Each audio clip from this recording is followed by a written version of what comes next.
আসসালামু আলাইকুম রহমতুল্লাহ। ইন্নাল হামদালিল্লাহ ওয়াসসালাতু ওয়াসসালামু আলা রসুলিল্লাহ, আম্মা বাদ।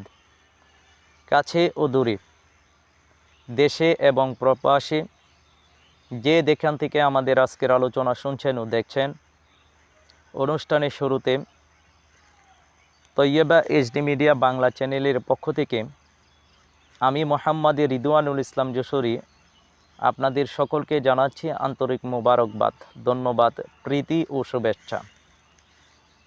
সম্মানিত দর্শক ও শ্রোতা, আশা করি মহান আল্লাহ রব্বুল আলামিনের অশেষ মেহেরবানিতে সকলে ভালো এবং সুস্থ রয়েছেন। প্রিয় দর্শক শ্রোতা,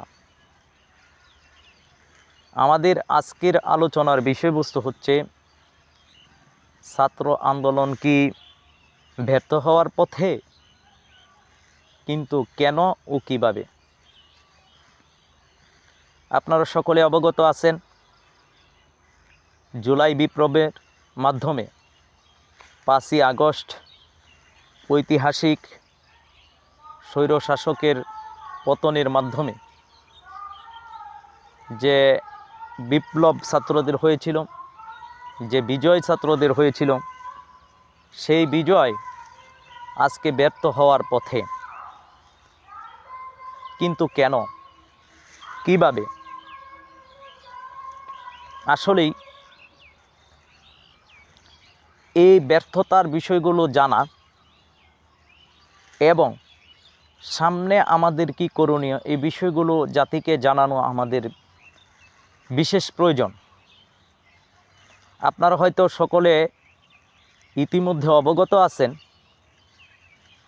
বর্তমানে 2 জন উপদেষ্টাকে নিয়োগকে কেন্দ্র করে ফারুকী এবং শেখ বশির, এই 2 জন হচ্ছে স্বৈরশাসকের এজেন্ট।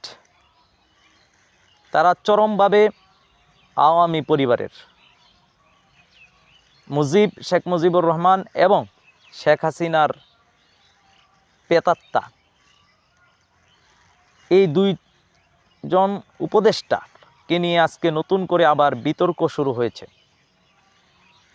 সবচেয়ে অবাক করার বিষয় হচ্ছে, ছাত্রদের সাথে পরামর্শ না করে এই 2 জন উপদেষ্টাকে নিয়োগ দেওয়াকে কেন্দ্র করে ছাত্ররা পুনরায় আবার আন্দোলন শুরু করেছেন।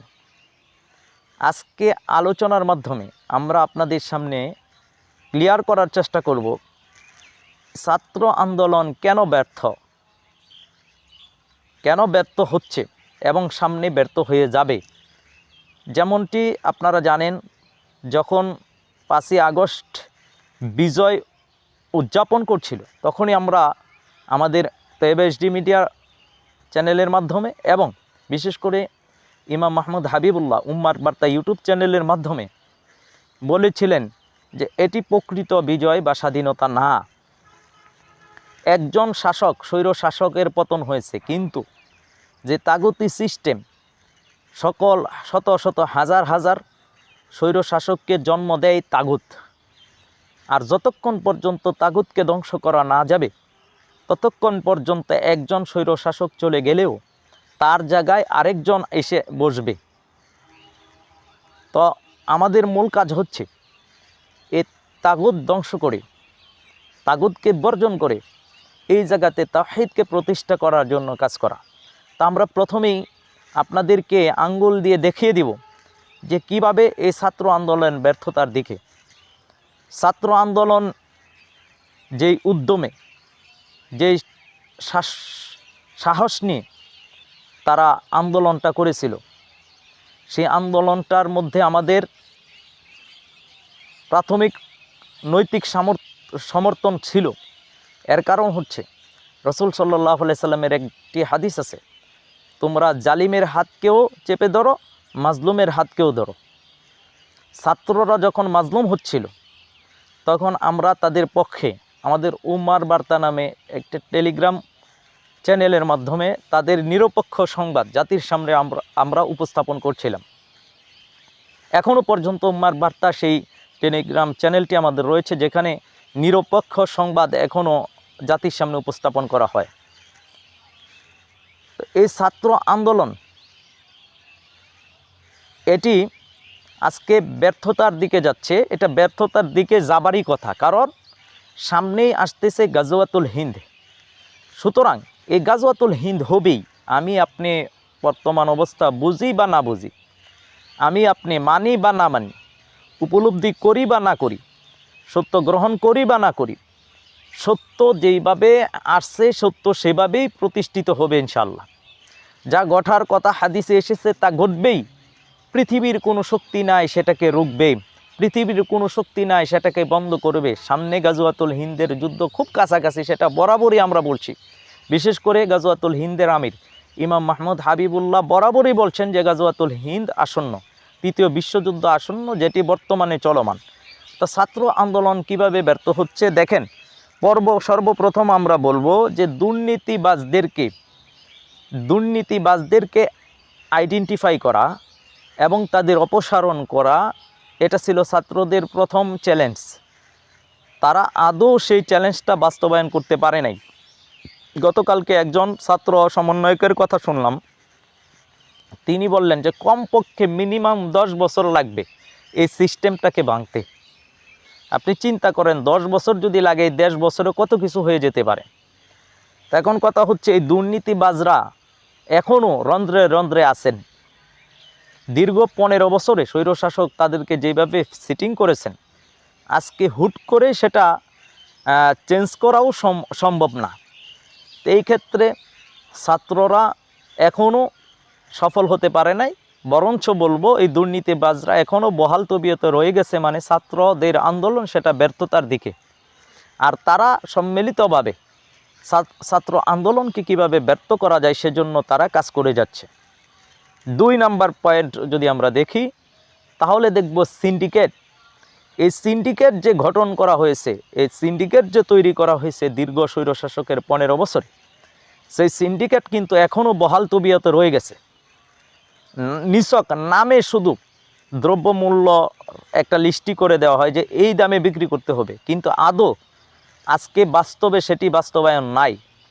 বাজারে আপনারা জানেন মানুষের আজকে নাবিশ্বাস উঠে গেছে, মানুষ আজকে ক্লান্ত হয়ে যাচ্ছে, মানুষ বাজারে গিয়ে হতাশ হয়ে যাচ্ছে যে আজকে সরকার চেঞ্জ হওয়ার পরে দ্রব্যমূল্যের দাম কমছে না, বরঞ্চ আরও বাড়ছে। এখানে স্বৈরশাসকের এজেন্ট যারা ছিল তারা এটা পরিকল্পিতভাবে আরও দাম বাড়াচ্ছে, রন্ধ্রে রন্ধ্রে আজকে সেটা প্রবেশ করে গেছে। এর জন্য একটা কথা আছে, সর্বশরীরে ব্যথা ওষুধ দেব কথা। আজকে এই জাতি আপনার আদ্যপান্ত দুর্নীতি আপাদমস্তক আজকে দুর্নীতিতে চেয়ে গেছে, সুদ ঘুষ জেনা বেবিচারে চেয়ে গেছে। সুতরাং আপনার এই সিন্ডিকেট ভাঙতে না পারায় এটা হচ্ছে ছাত্র আন্দোলনের দ্বিতীয় ব্যর্থতা, যার দায়ভার আজকে ছাত্রদের নিতে হবে। এখনও তারা কার্যকরী কোনো পদক্ষেপ এখনও নিতে পারতেছে না, জনমনে স্বস্তি আনতে পারে নাই। আর সেটা পরিকল্পিতভাবে স্বৈরশাসকের যারা এজেন্ট আছে তারাই কিন্তু সেটা এখনও বাস্তবায়ন করতেছে ছাত্রদের প্রতিবন্ধক হয়ে। তৃতীয়ত যেই কথাটা আমরা বলবো যে রাষ্ট্রপতির যে অপসারণ, রাষ্ট্রপতির অপসারণ করার 24 ঘন্টার আলটিমেটাম ছাত্ররা দিয়েছিল, কিন্তু অবাক করার বিষয় হচ্ছে আজকে 24 ঘন্টা পার হয়ে আপনার মাসের উপরে মাস চলে গেল, অথচ এ রাষ্ট্রপতির অপসারণ, চুপ্পুর অপসারণ সম্ভব হয়নি। কিন্তু কেন? ছাত্ররা কেন এখন চুপসে গেছে? এখন কেন তারা কথা বলতেছে না? কোন সেই অদৃশ্য শক্তি তাদেরকে তাদের আলটিমেটাম দেওয়ার পরেও তাদের দাবি বাস্তবায়ন করতে বাধা দিচ্ছে? এখানে হচ্ছে ছাত্র আন্দোলনের তৃতীয় ব্যর্থতা। চতুর্থ ব্যর্থতা হলো প্রশাসনকে যে সাজানো, প্রশাসনের ডিজিএফের কর্মকর্তা থেকে শুরু করে এনএসএ এর কর্মকর্তা, প্রশাসনের রদবদল কি করা সম্ভব হয়েছে? এখনও তারা স্বৈরশাসককে কীভাবে পুনরায় আবার আনা যায়, পুনর্বাসন করা যায়, এজন্য তারা কাজ করে যাচ্ছে দিনকে রাত। এখনও পর্যন্ত তারা নাটক সাজাচ্ছে। ইসলামপন্থী যারা তারা চরম বৈষম্যের শিকার এখনও। কারণ আপনারা জানেন কালেমার পতাকা নিয়ে মিছিল করার কারণে 3 ভাইকে গ্রেফতার করা হয়েছিল। একই সময়ে উগ্রবাদী হিন্দুত্ববাদীরা গেরুয়া পতাকা আরএসএসের পতাকা নিয়ে তারা মিছিল করলো, তাদেরকে গ্রেফতার করা হয় নাই। এখনও পর্যন্ত তারা বাংলাদেশে 3টি কর্মসূচি এখনও তারা আছে। 22 তারিখে তারা সম্ভবত রংপুরে তারা সমাবেশ ডেকেছেন। 3টা কর্মসূচি তাদের সামনে আছে, সেখানে আরএসএসের পতাকা তারা উত্তোলন করছে, তাদের প্রতি পদক্ষেপ নেওয়া হচ্ছে না। কিন্তু কালেমার পতাকা নিয়ে যারা এই কাজ করছে তাদেরকে গ্রেফতার করা হচ্ছে। তা আমরা বলবো যে এই প্রশাসনের যেই সিস্টেমটা, সেখান থেকেও ছাত্ররা আপনার সহযোগিতা ওইভাবে পাচ্ছে না, যার কারণে এটাও ছাত্র আন্দোলনের ব্যর্থতার একটি অন্যতম কারণ। এরপরে যদি দেখি আপনার উপদেষ্টা নিয়োগ, এখানেও ছাত্রদের মতামতকে চূড়ান্তভাবে মূল্যায়ন করা হয়নি। কারণ দেখেন, শুধু চট্টগ্রাম বিভাগ থেকে 13 জন উপদেষ্টাকে নিয়োগ করা হলো কেন? বাংলাদেশে 8টি বিভাগ থাকার পরে সকল বিভাগ থেকে কেন আপনার উপদেষ্টাদেরকে সমহারে নিয়োগ করা হলো না? বিভিন্ন এনজিও, বিভিন্ন বিতর্কিত ব্যক্তিরা কেন উপদেষ্টা হচ্ছে? প্রশ্ন হচ্ছে, ইউনিভার্সিটির পাবলিক ভার্সিটি থেকে কেন উপদেষ্টা নিয়োগ করা হয়নি?